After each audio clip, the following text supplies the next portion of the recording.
Another system that's been developed, forgive me for this crude depiction, but they're called triple strung harps, and the way they work is this.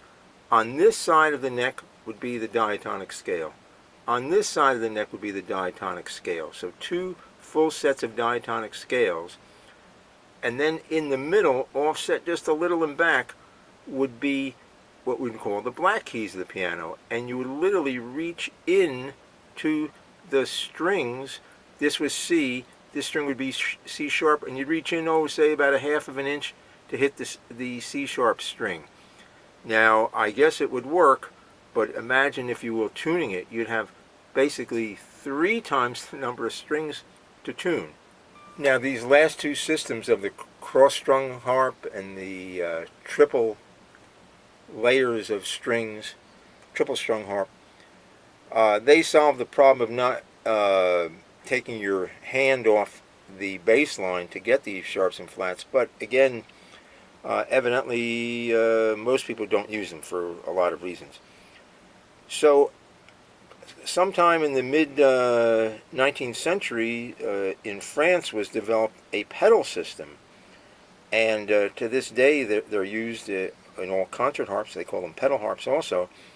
It's a rather, almost like a clockwork mechanism, very, I think something like 1,200 moving parts, very precisely machined. And if you can picture 7 pedals at the base of the harp, the column or the pillar of the harp is hollow, and then here is a brass plate with all these rods and levers.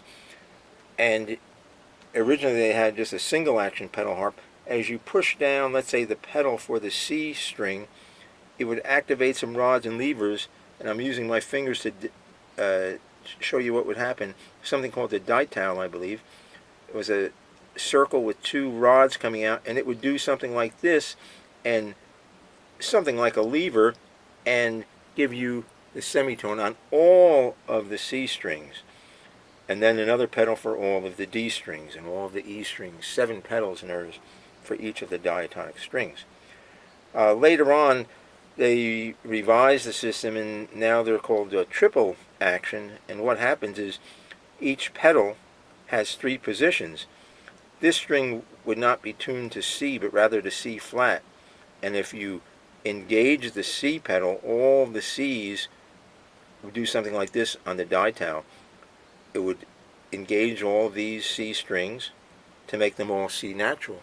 And if you put the pedal to the floor, there would be another dital a little lower, and that would make all of the strings C sharp, and so forth and so on. For each of the strings, 2 ditals, D flat, D natural, D sharp.